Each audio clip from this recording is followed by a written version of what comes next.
I'm loving it. What exactly is a sonic identity? Every brand has a set of colors associated with it, font style that they use consistently. So, a sonic identity system is the equivalent of a visual identity system. Rajeev Raja is an ad agency veteran and the founder of BrandMusiq. BrandMusiq creates the award-winning sound identities for global brands like Mastercard, PepsiCo, and HDFC Bank.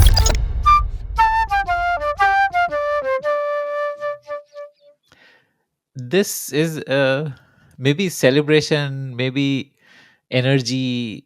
Like it's almost like dance. Exactly.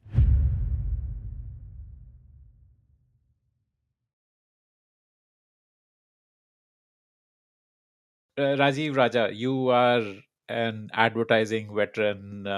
You spent decades in the Indian ad agency ecosystem before starting a sonic identity agency. Um, I want to understand more about what exactly is a sonic identity, but one quick uh, message to my audience who's listening into this podcast. These conversations go deep, they go technical. I am sure you would be left with questions or things that you may or may not have understood. Please feel free to drop comments on things that you wish we had discussed more. We'll try and reply to comments with whatever additional context we can provide. So, Rajiv, what exactly is a sonic identity? Oh wow, that's a deep question. But essentially, I think the easiest way to explain it is every brand has a logo. Every brand has a set of colors associated with it, and font style that they use consistently. Now that's called a visual identity system, right? So a sonic identity system is the equivalent of a visual identity system, but using sound and music. I think that's the simplest way. So just as every brand has a logo, we create a MOGO, right? Or a musical logo. And that is again part of a system. And just as there are colors with brands, we create sonic palettes, right? Which resonate with the brand values, etc. So that's simply put, that's what a sonic identity system is. So, what's an example of a brand which has uh, used sonic identity well? Why does a brand need a sonic identity? So, help me understand that with an example. Okay, so let me explain in an Indian context, right? So music and sound has always been part of India, right? Whether it's Bollywood or how brands have used it, the early jingles that we've heard, washing powder Nirma, Ah, uh, you know, right. Kalbi Ajabi for VIP. Hamara Bajaj. There, Yeah, yeah, yeah, there have yeah. been so many beautiful compositions, but I think the closest that brands came to using a sonic identity, I can give you two examples. That became a sonic identity. I don't know if that was the purpose when it was created.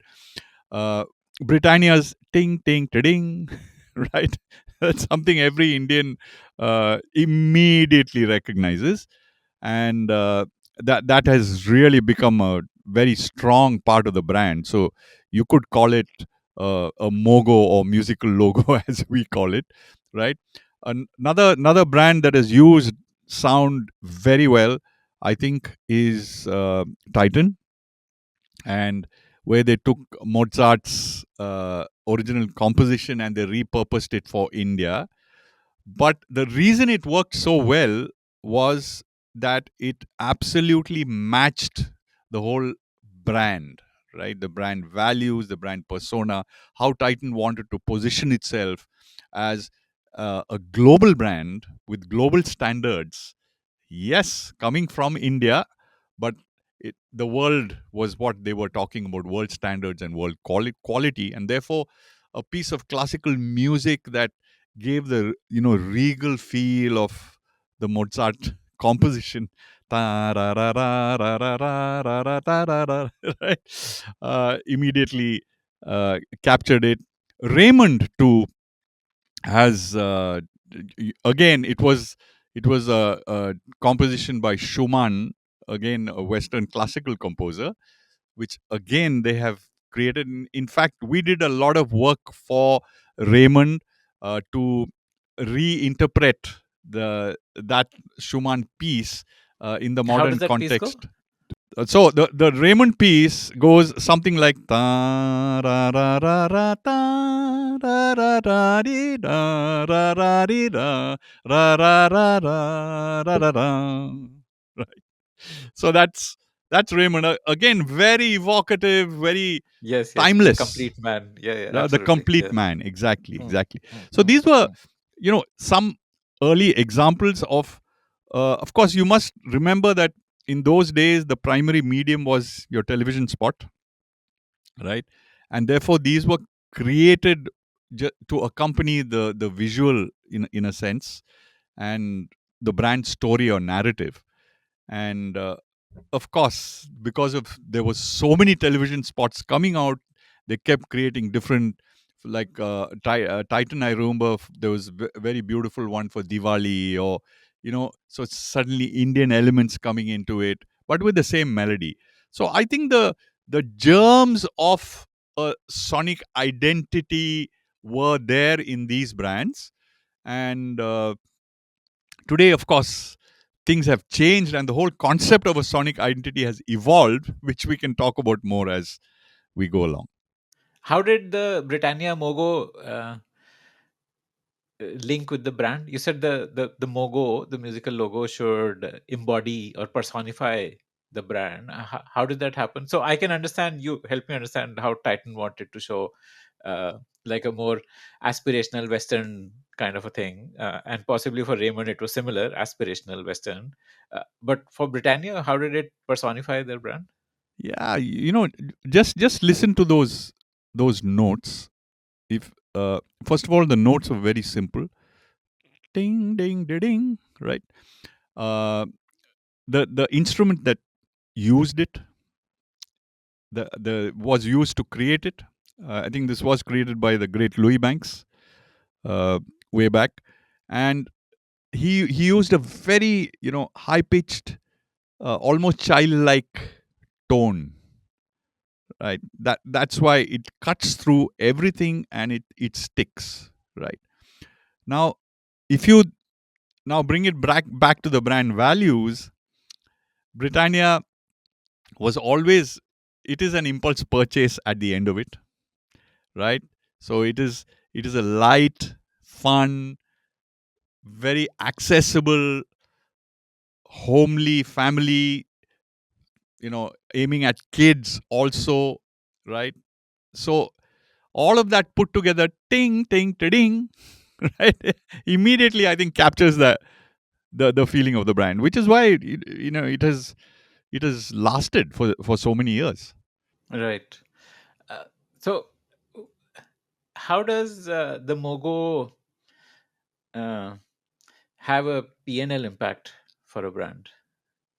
Oh, that's another amazing question.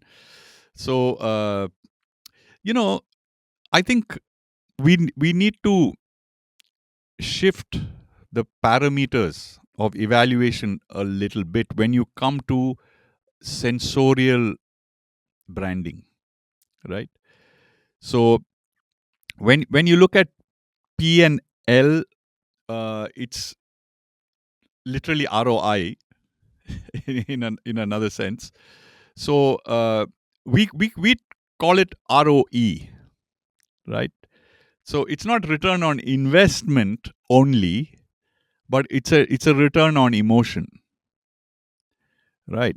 And we believe that if a brand emotionally connects with its target audience, then in the long run, it definitely adds to salience, recognition, equity, and therefore to brand value.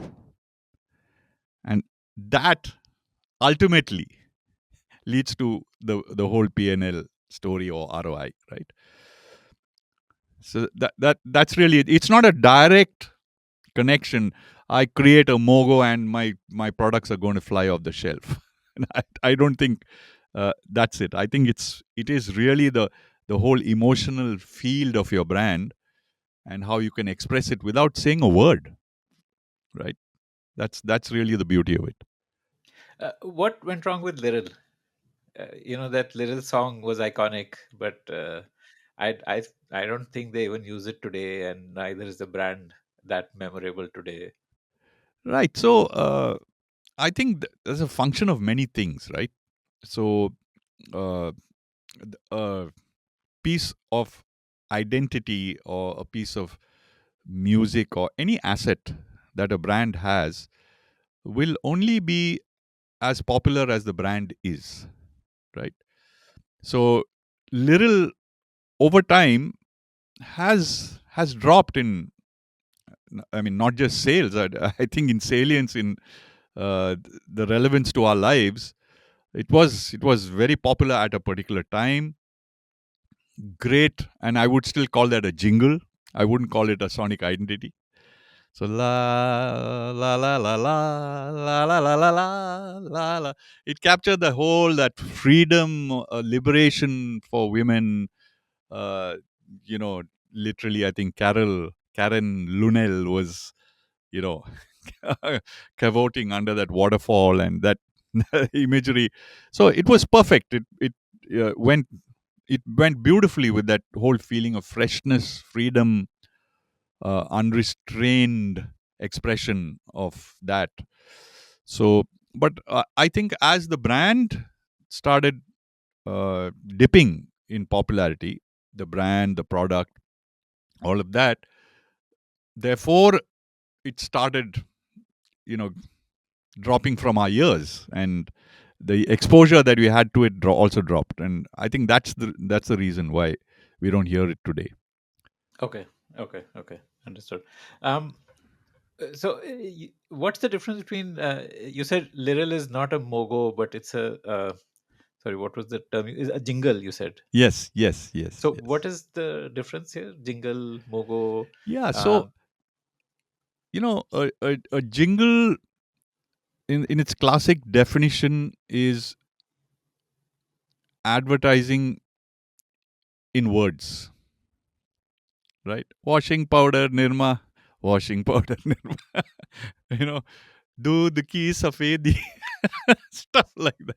So basically, instead of having a voiceover, you you you you actually put it in the medium of music that makes it more catchy, that has repeatability, people hum along, and the brand message just gets sort of into people's minds through the or like medium of music, right? Paytm Karo would also be like a jingle. Exactly. Now Paytm Karo again is an interesting transition, right? So it started off as a jingle where you saw it on television, Paytm Karo, right?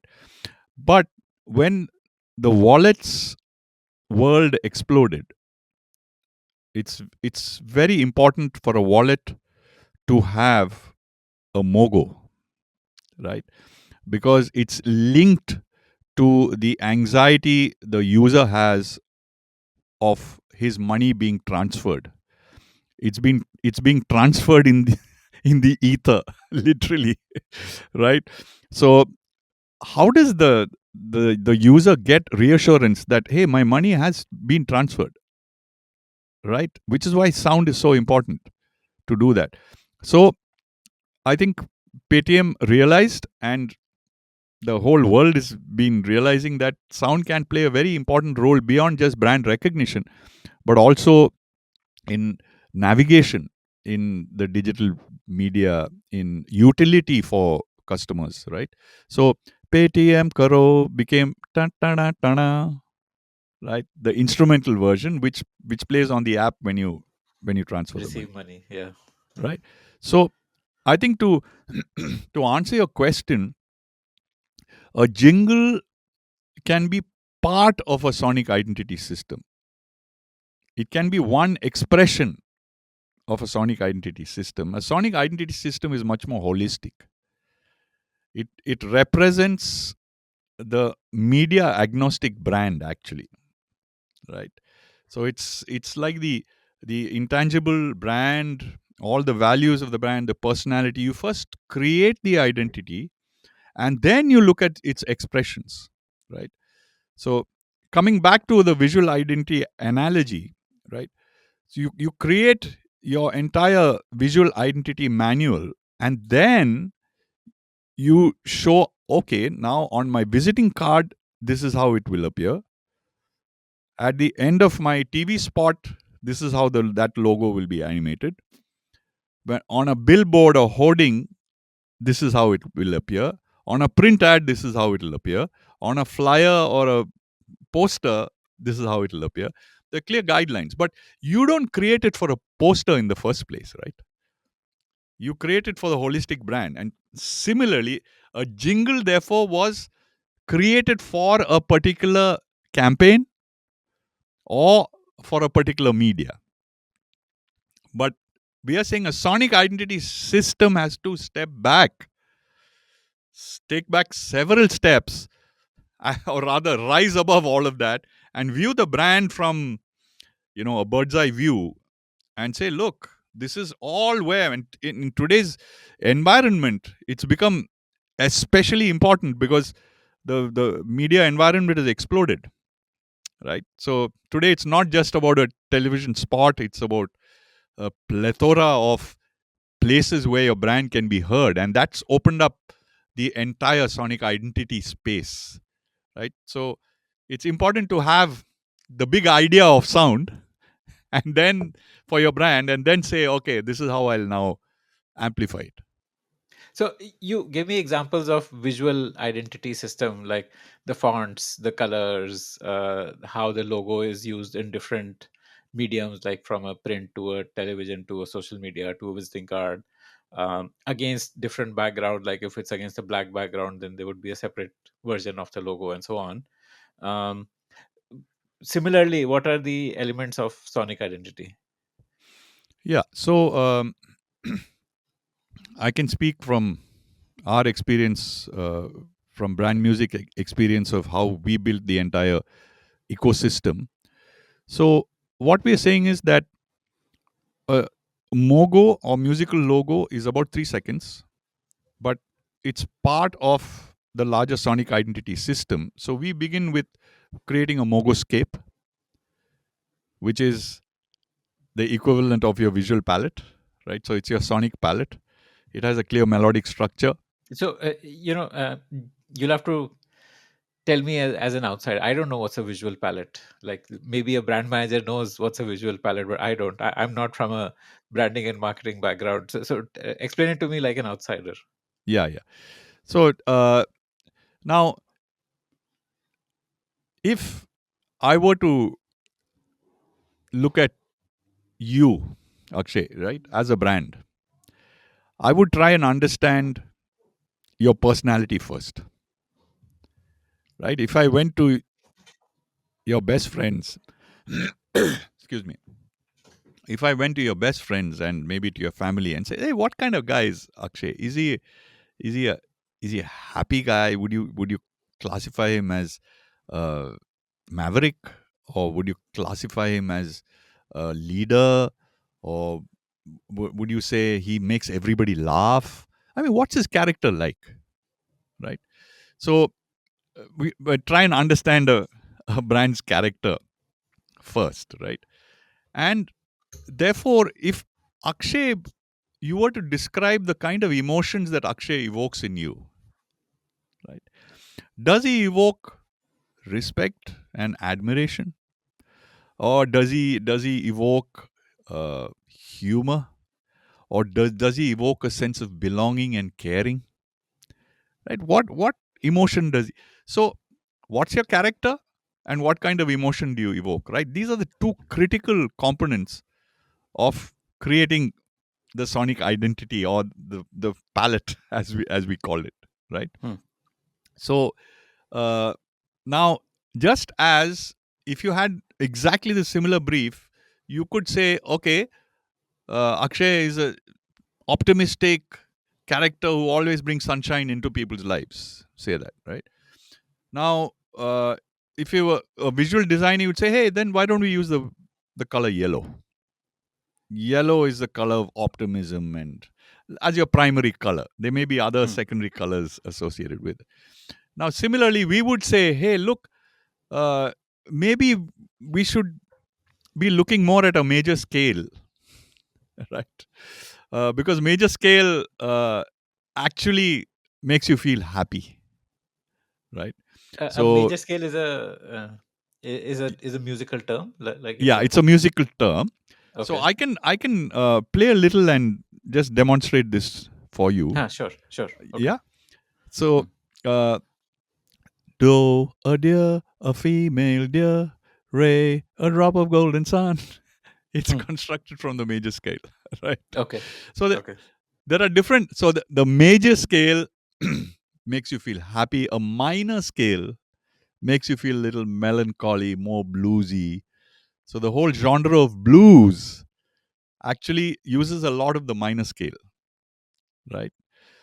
So we know, along with our complex system of Indian ragas, the ragas have all been classified, which is why our Indian classical music has morning ragas, afternoon ragas, evening ragas, right? They've all been classified saying this combination of notes, essentially, that's what a scale is. It's a combination of musical notes, different permutations and combinations, right?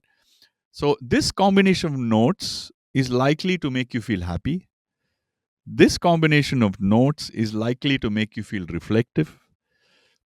These combinations of notes is likely to make you feel ecstatic, euphoric, excited, so on and so forth. Now, depending on where your brand is, what the personality and the emotions your brand wishes to evoke, this is a clear segue into how we will create the sonic palette. Right? So that's just Got it. Okay. a glimpse. Okay. So, Okay. So sonic palette is one element of a yeah, sonic which we identity. call What the are? MOGOSCAPE. Okay. Right? So the MOGOSCAPE is like your master sound for the brand.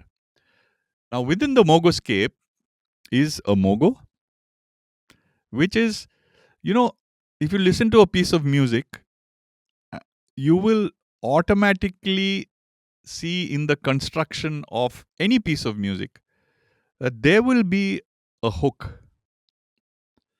Very often, it's called the chorus, right? So there'll be a hook, a refrain that you will very easily catch on to and sing back, right? So the MOGO then becomes that hook or refrain within the MOGOscape. Okay. That, and of course, in today's digital age, we also need a mini MOGO, which is under 1.5 seconds, for used for alerts, notifications, transaction approval, so on and so forth. So this is really the system, the MOGOscape, the MOGO, the mini MOGO. Okay. Got it. How do you decide? Like, how do you marry brand with the musical note that is best suited for the brand? Is it art? Is it science? Yeah, it's a bit of both actually. So uh, if you look at the science part of it, I think it's really understanding the science of sound, understanding how different musical scales or ragas can affect different emotions, understanding the importance of tone, timbre, and tempo, right? So, for example, if I play, something on the flute, right?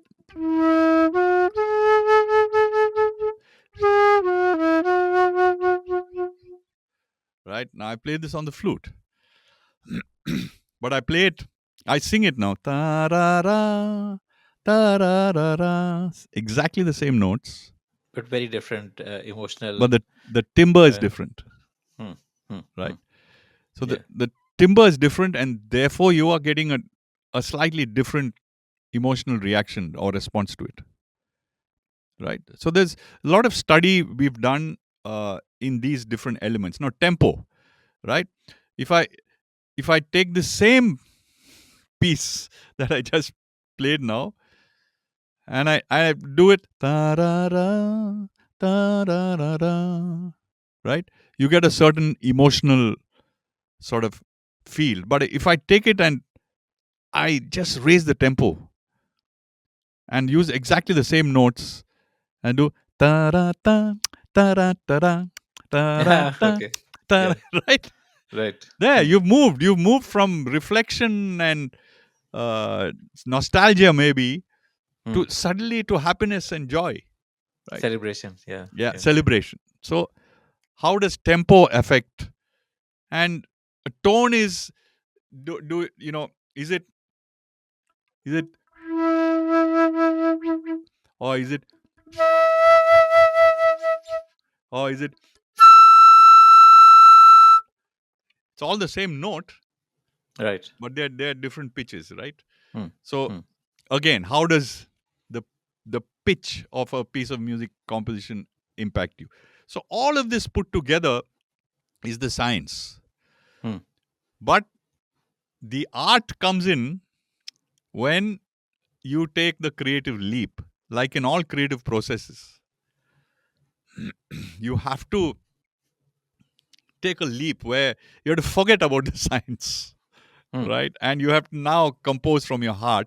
You know, this is the corridor that I need to operate in. That's the science. But Hmm. within that corridor, how do I make that corridor resonant?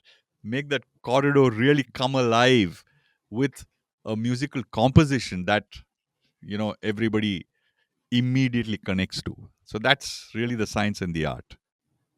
Okay. Give me some more examples of the link between emotions and music. Like, what kind of music evokes what kind of emotions? Like, if you wanted to demonstrate reliability, what kind of sounds would come into that? Or if you wanted to demonstrate celebration, what kind of sounds would you use for that? Absolutely. So, I spoke of the personification of brands, if they were human beings, and the kind of emotions that, right? So, a very, say, heroic brand, a brand that says, hey, listen, I'm coming here to liberate you from the forces of darkness. And I'm Like, going say, to, there's a cleaning product called Mr. Muscle. I think that would be a yeah, good example for absolutely. this. Right. Yeah, yeah, yeah. So, Mm, if it's a hero brand, then we are saying, a hero, what does a hero sound like? He has to sound heroic, right? He has to sound courageous. And for that, we have actually studied the whole history of music in entertainment media, right? If you take Hollywood, you take Bollywood, when the hero comes on, what kind of sound would you hear? You'd hear pa pa pa pa pa pa, right? So that's a shorthand for all our collective unconscious, right? You immediately hear that, oh man, something's happening, something majestic, the hero is coming, right? So if you study that, that's a shorthand across cultures. So they will use big horns, they will use big drums, they will use, strings, soaring strings, and like a huge drum roll, dun da da da da dun da da da da dun, right? So that's immediate shorthand for a hero. But on the other hand, if it's a brand that has a character of caring, right? Maybe a brand that deals with mother and child, for example. And it's all about caring and innocence and all of that.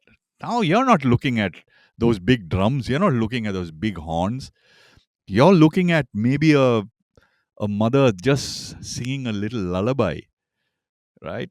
Or gentler sounds, just the plucking of a guitar or a little piano just playing in the background, maybe the flute, right?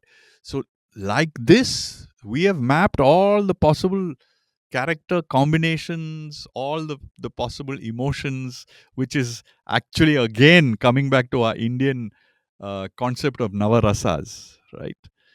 Which really is about bringing any artistic expression alive by evoking certain emotional responses from the audience. And there is a whole science to that, which of course is evoked by the art of the expression, right? So that's some of some of the things that we do to actually. What's a Navarasa? So well, I think around 5,000 years ago, possibly even more than that, uh, Indian scriptures have the concept of Navarasas. Now, Navarasas essentially are a palette of emotions that any artist wishes to evoke in the audience, right?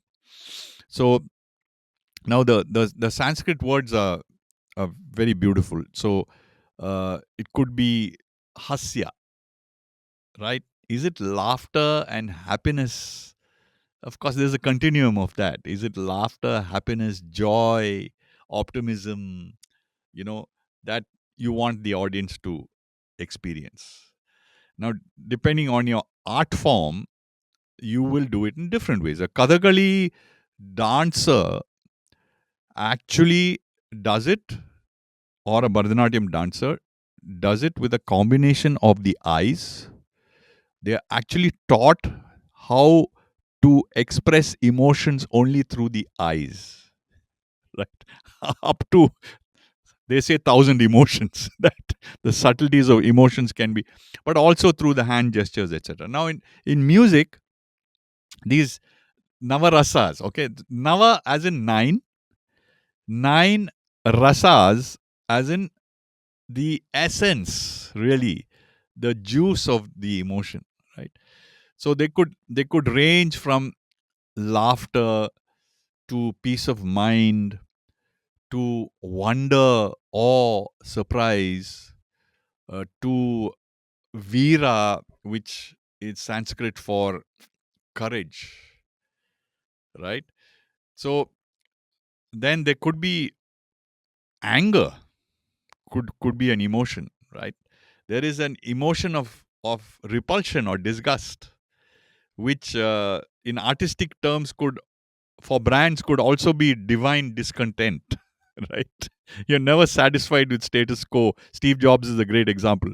He was never satisfied with what he did. He kept, right?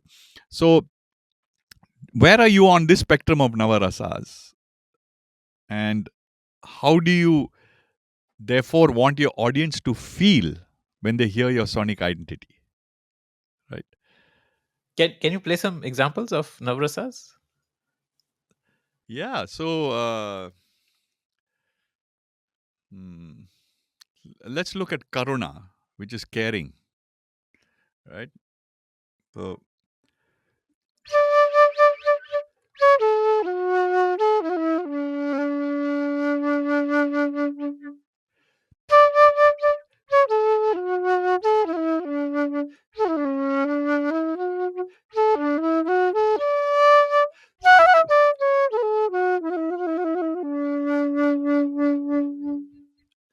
right. So that's Yeah, I hear empathy. exactly. So The now, first word which comes to mind is that. Yeah. correct. So yeah. So let me use you as the recipient, right? What will this make you feel, right?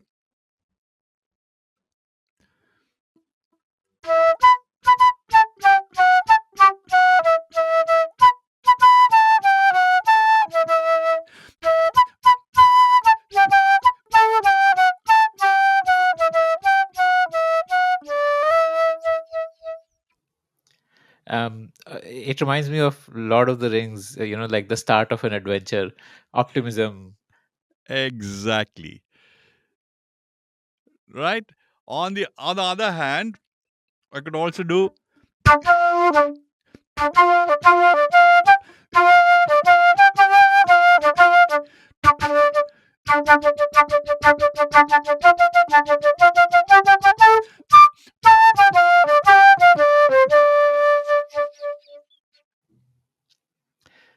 This is maybe celebration, maybe energy, like it's almost like dance.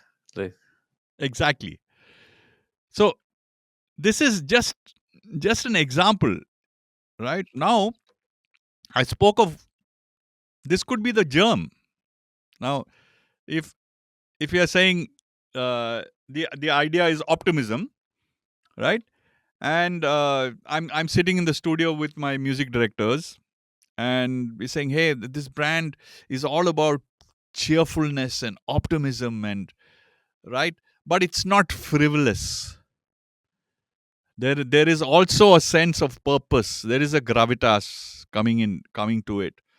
Now, what I played, and you said it sounded like Lord of the Rings. Now that's capturing it perfectly, because Lord of the Rings is not just about frivolous light optimism. There is optimism, but there's a sense of purpose. There's a sense of discovery, going towards a goal. All of that. Now, if this becomes the germ of that idea,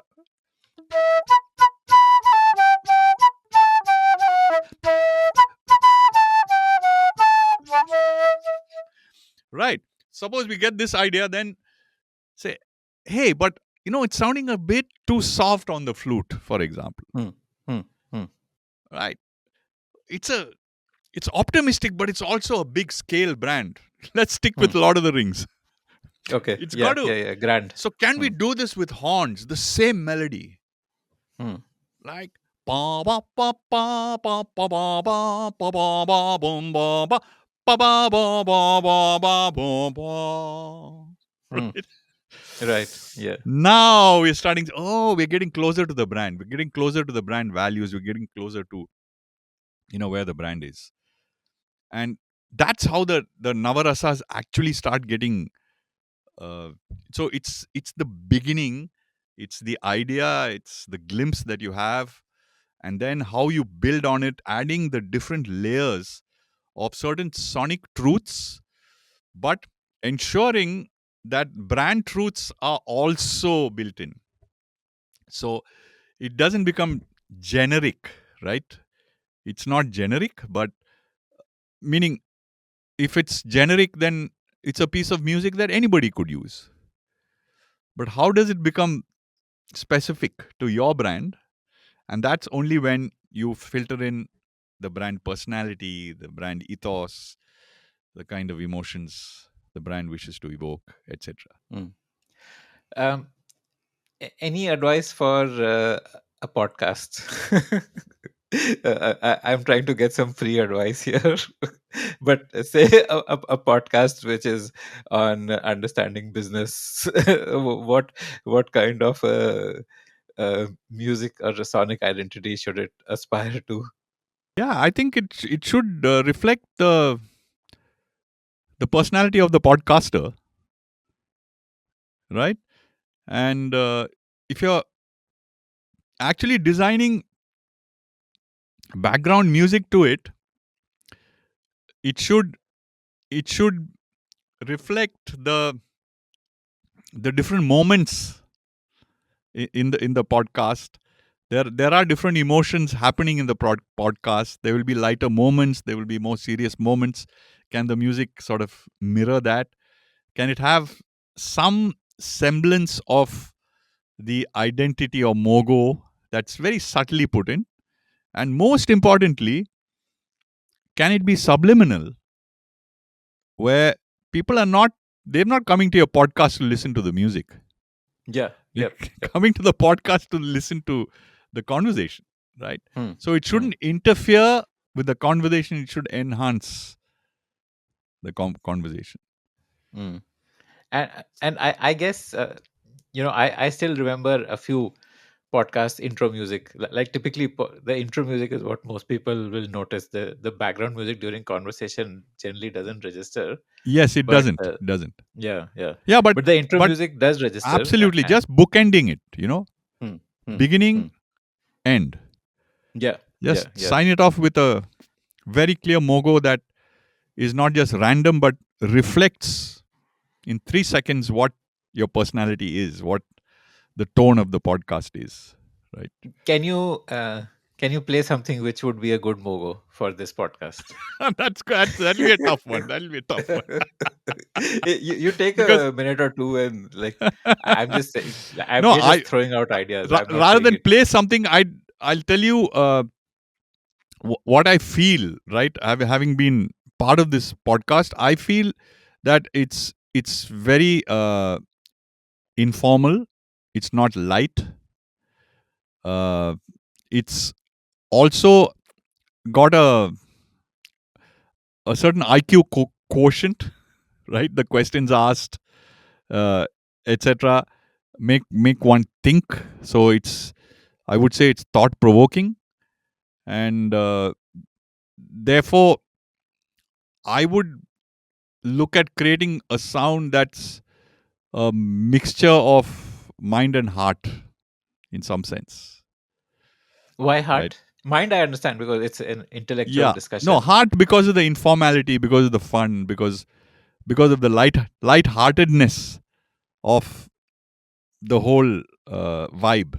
You know, So, it's not like a really serious business podcast. You know what I mean?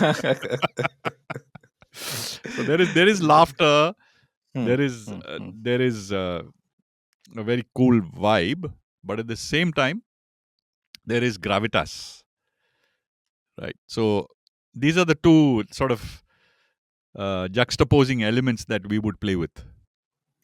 Give it a shot, no? Just play something which you think could be an interesting approach. I'm not saying that I will use or I want to actually, but I just want to experience your process. It's fascinating for me to experience the process of how these things are created. Let me see. Let me see. Um, Let me see where I can go.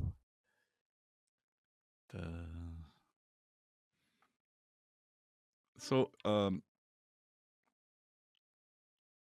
one second.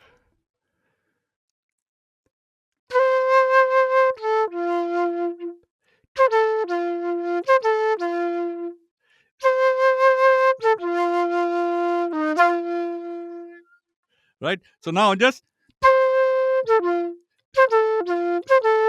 that gives me a lightness, right? But now I want to bring in the gravitas. So I ended off with that, and that brings in a little, and it's the use of that note actually. So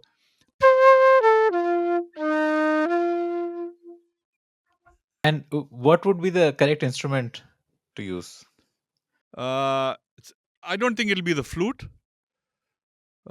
Possibly, possibly piano, but more an electric piano, Okay. which gets the best of both worlds in terms of uh, it's light.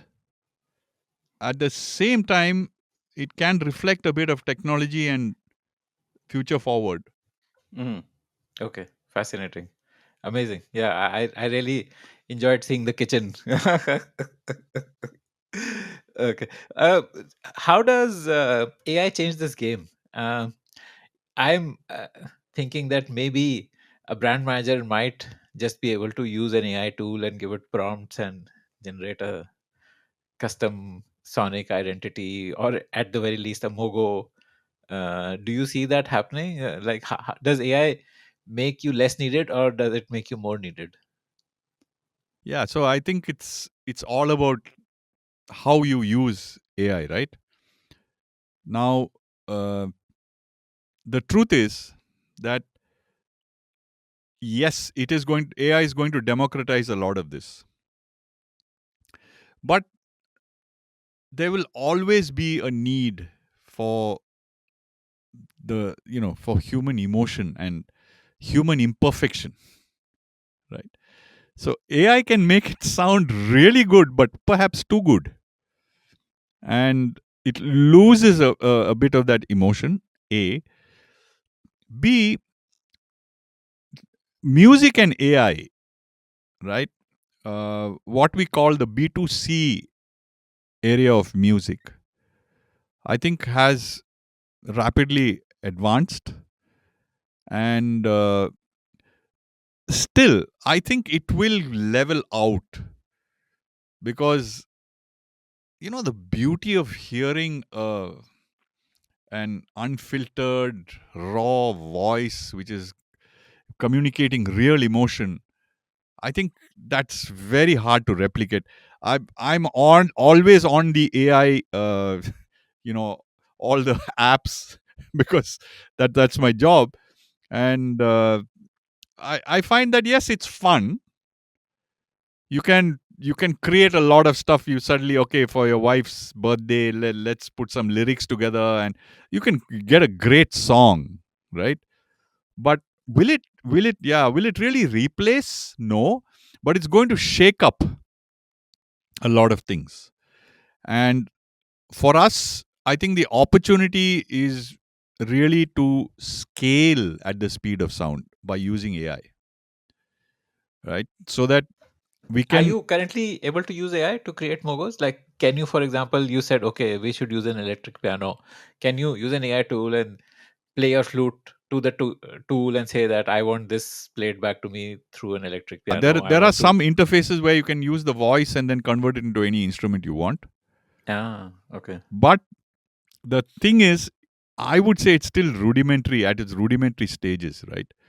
Uh, AI finds it very difficult to create a 3-second piece of music, for example.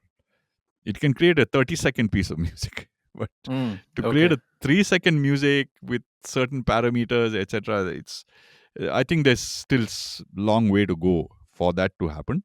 But the way every second day we are hearing things are happening, and every like if you're on that feed, every second day there's some new discovery, some new. So it's a matter of time, right? And hopefully we would have done. We are already we are in the process of creating our AI led platform for brands, and this of course will be high touch to low touch is the whole journey. So from the current high touch, we'd probably move to a hybrid of mid touch and then move to low touch. But that could also depend on the kind of application, the kind of depth the client wants to get into, etc. Where the white glove service still exists, but you know, for a certain kind of client, and the democratization also can happen through AI. So it's where it's going. It's very exciting space. Does AI understand how to convert emotions into sound, or do you need to prompt it? Like, I'm trying to understand the nature of the prompt. If I say that I want a 15-second jingle which gives an impression of optimism and reliability, is that how you prompt it? Or you say, I want a 15-second jingle, use this kind of beat and use this kind of note and use this kind of instrument? Like, which of these two is AI capable of? Well, it all depends on the prompter, Hmm. right? So, which is why prompt engineers today is a thing, right? Now, depending on your level of musical knowledge, you could go as technical as you want to or not, right? So the first example you give me a piece of music that gives a feeling of trust and reliability. Then the AI is looking around, and yes, it will find something. But maybe you want to get a little more granular, and you say, "Give me a piece of music using trust and reliability, using a combination of horns and electric piano." Right? Hmm. That's Okay. also possible. AI will find it, Hmm. right? Hmm. Hmm. Hmm. But what we are saying is, when we listen to it, there's always that you can't put your finger on it, but there's something lacking. A. Yeah. B. Today the consumer is getting quite savvy, and therefore also brands where say, "Hey, this sounds like AI," right? Okay. Hmm. So, so Right. I think there's some ways to go, and yes, there's going to be disruption. There's no doubt about it. But which side of the disruption are you going to be will depend on how well you make AI your ally, and then use human ingenuity to create something that 1 + 1 is equal to 11 kind of thing. Hmm. This AI platform you're creating, so what what is that? Like, it'll allow a brand manager to share some attributes and then get as an output. No, it's not just that. It's essentially there are so many requirements that a brand has in terms of sonic. If you look at the entire marketing chain, right? Uh, we are now analyzing each step of this marketing chain and seeing how the platform can create that depending on what your need is, right? So there could just be a need for storage. Sonic assets today are not stored anywhere. Nobody knows where that jingle that you created 30 years ago, where is it? Where is the MP3? Where are the stems, which is the breakdown of the piece of music, right? But now you can store everything in the cloud. You can not just store everything in the cloud, it can be meta tagged, right? So using AI, you can actually figure out, oh, this piece of music is evoking this kind of feeling and it's in this zone, while this kind of music is evoking this kind of zone. So therefore, you can prompt and saying, hey, I'm looking for this kind of feeling.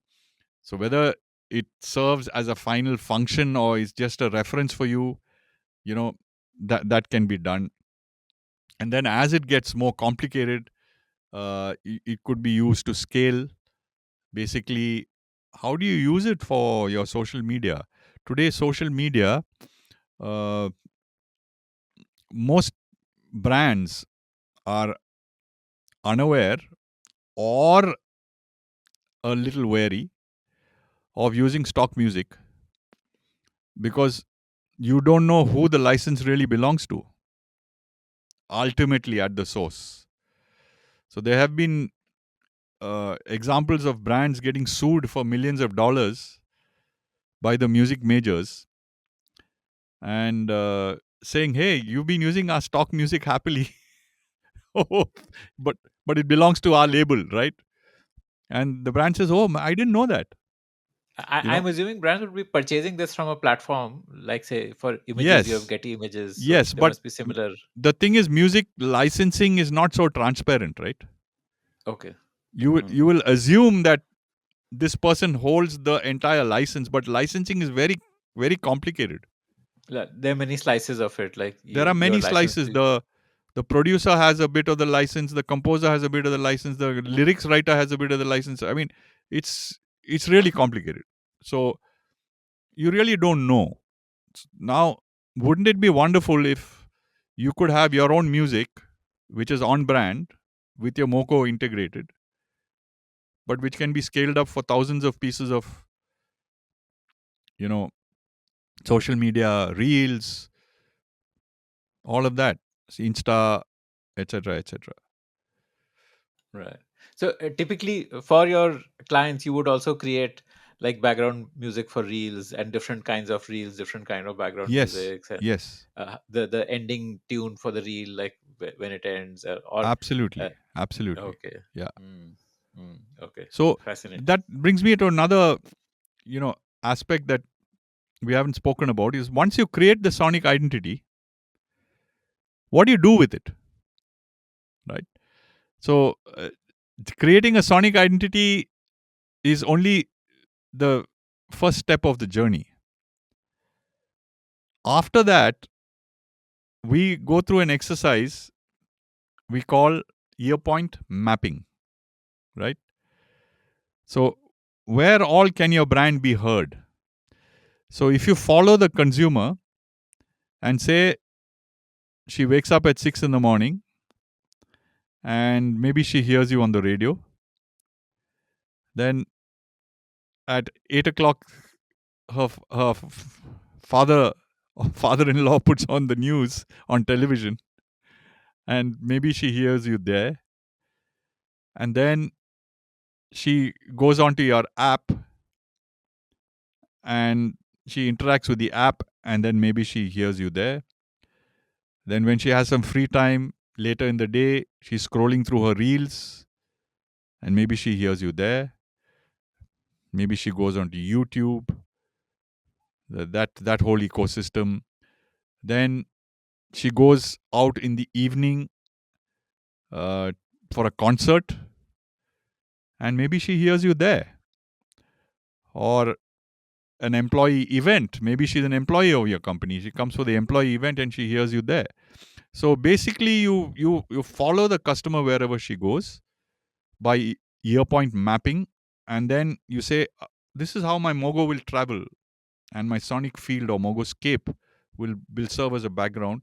So it's a whole strategy that's worked out so that you can, at some point, you can start calculating the number of impressions, the number of times you were heard, what is called OTH, what we call OTH, which is opportunity to hear, Okay. right?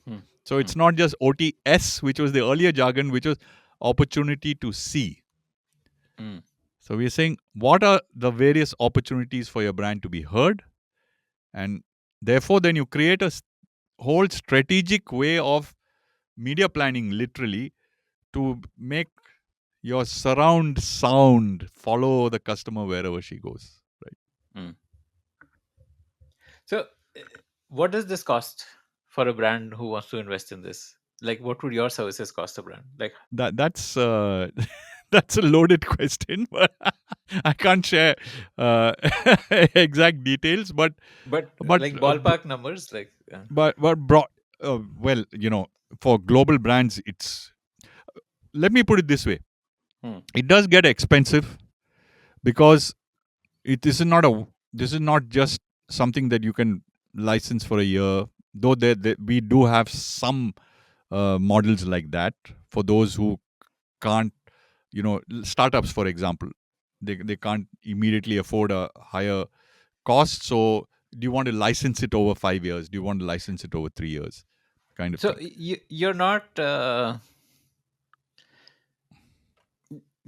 you're not producing music for them and therefore they own the music IP. You're saying the IP is yours and you license it out to them. No, that's one model. Okay. That's one model. But most big brands, right? The IP will And be theirs, right? Like yeah, most big brands, look, they don't want the hassle of renewing the license every year and renegotiation, if at all. They don't want all that hassle because, they just want to buy it out. So when we created the sound of Mastercard globally, it's a perpetuity buyout, right? It's all the big brands, they just say, hey man, this is a one-time fee and we own all the rights to it, including rights of recreation and all of that. So and that's generally the how much model. was So the Mastercard deal worth? that I can't say, but I can't give you exact figures. But suffice to say that it's several $100,000, right? So for big global brands, and yeah, that gives me a ballpark idea. Sure. yeah. So, but I would say that it's only fair that we do look at a company size and its revenue, and therefore price it, reasonably, so that it works. Yeah.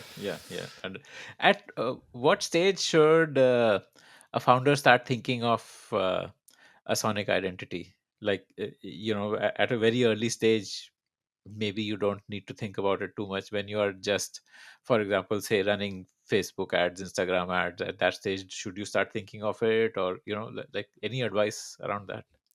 I think the earlier the better, honestly. because a sonic identity does take time to register, right?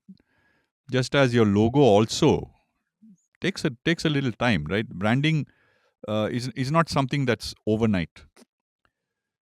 Which again is brings me back to that jingle versus sonic identity. A jingle could, like, a good jingle could immediately connect, but it may not reflect your larger brand.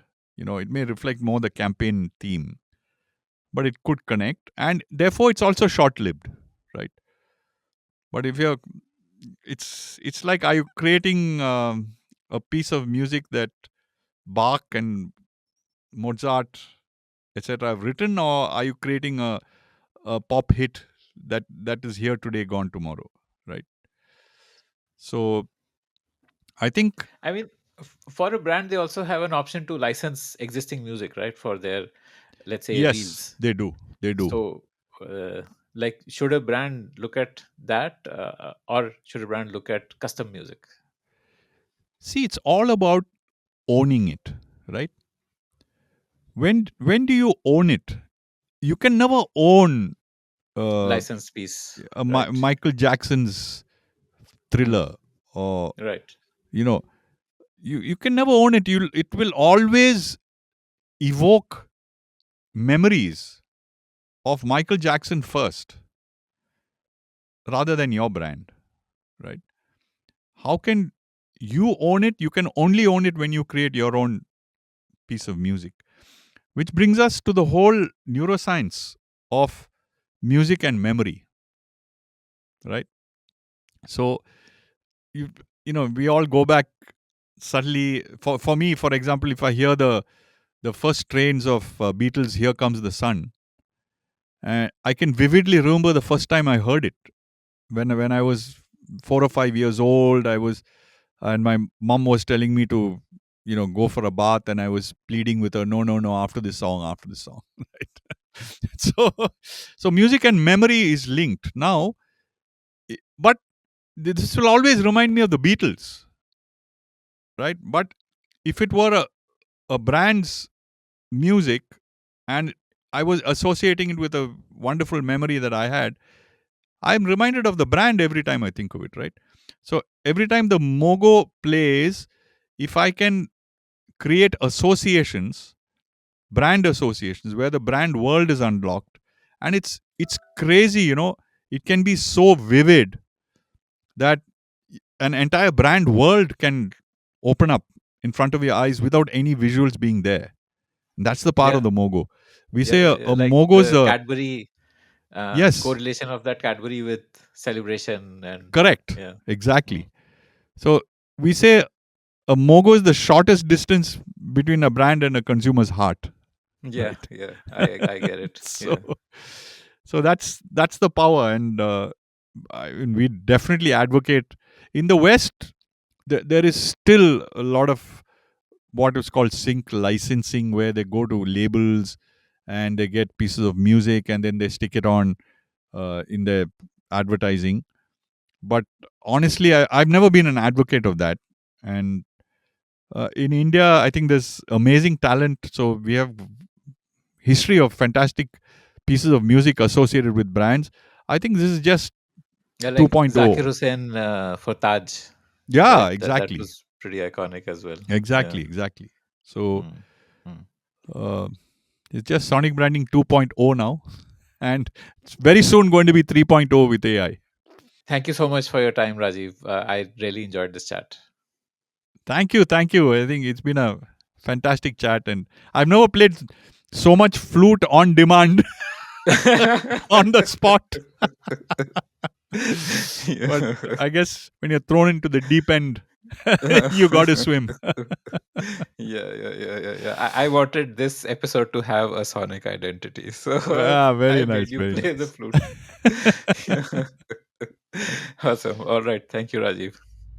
Great.